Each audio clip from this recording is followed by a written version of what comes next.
Okay, I've got my first course silicone down, and I'm getting ready to shoot a couple nails in. It's straight, and I've got it clamped down, and then I'll put all the rest on. I've got my silicone in place, ready to go. So let me do that. Okay, there's one side of my door blank. I'm gonna come around with my edge router here in a second.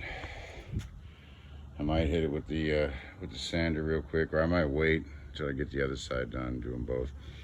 But let me do my edge thing here, and I'm hoping that this piece right here, I can use it to start the other side, because I'm not even using quite half of it yet. So when I cut this side, I'm gonna be real careful. All right, I'll be right back. Okay, there's one side of my door is done. Sanded it, and now I'm gonna flip it over and show you what I'm gonna do next. All right, here's what the underside looks like. And remember those styrofoam pieces that I cut? I'm basically going to insert them right inside the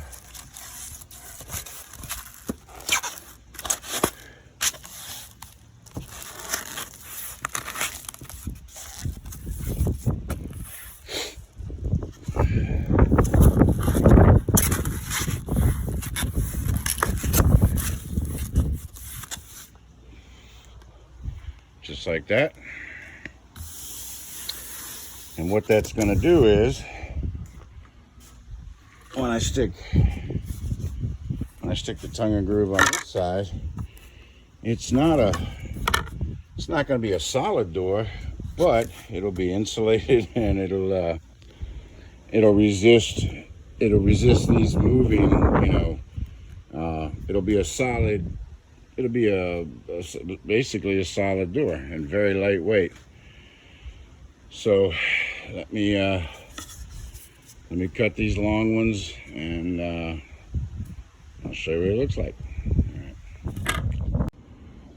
Okay, so here's my other side. I've got my my starter piece straight and in place, and I'm getting ready to put some silicone down and shoot those in.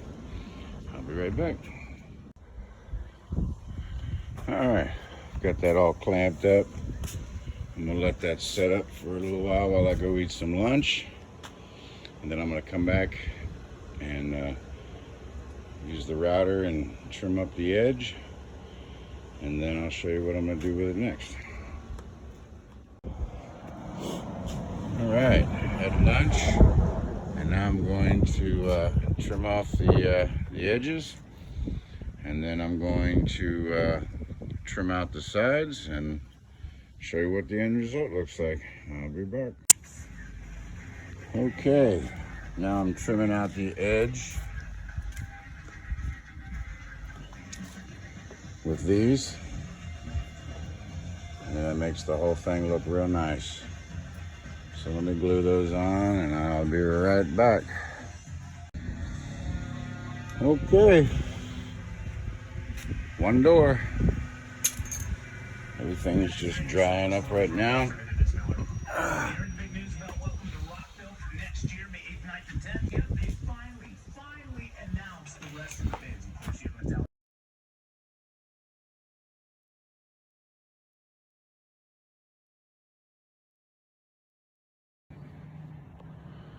Okay,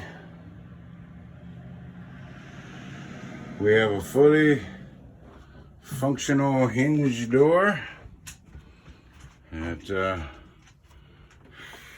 looks great.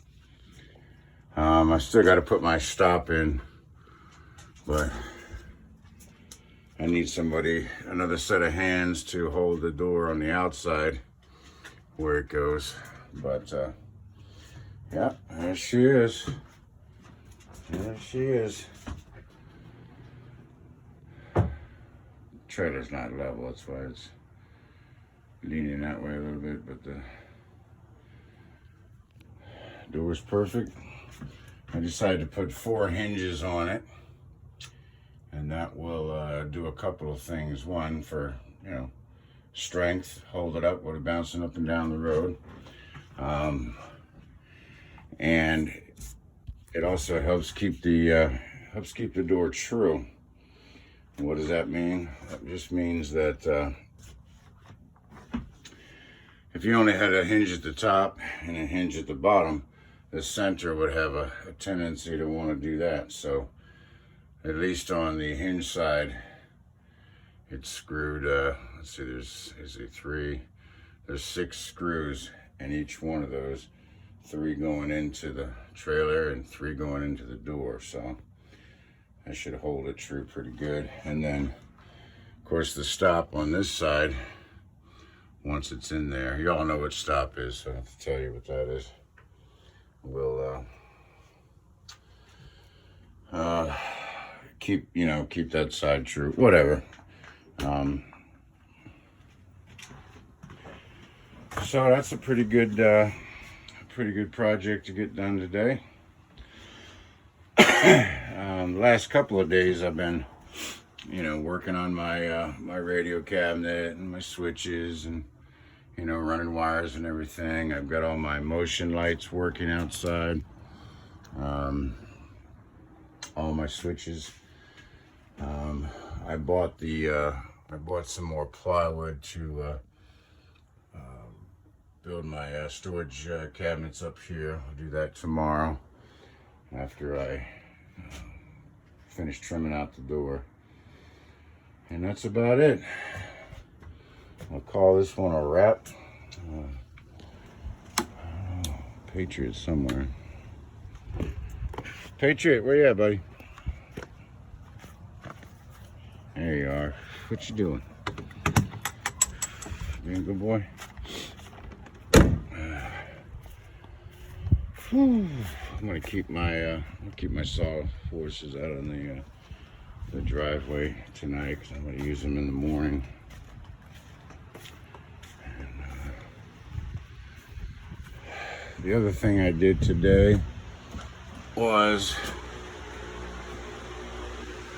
I installed a switch for my shop outlets. I also built a workbench on top of my metal shelves. Pretty solid. A little place for me to, come in. I can actually stand on my battery box, and I got a nice surface here that I can, work with.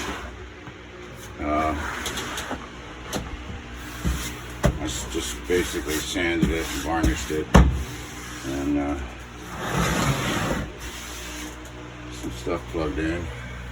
See that the wire is all right. I put a GFIC outlet, and this switch right here basically turns everything off, and it's lighted, to let me know that it is. Because when I'm traveling, I don't really want to, leave things plugged in or what have you on this side.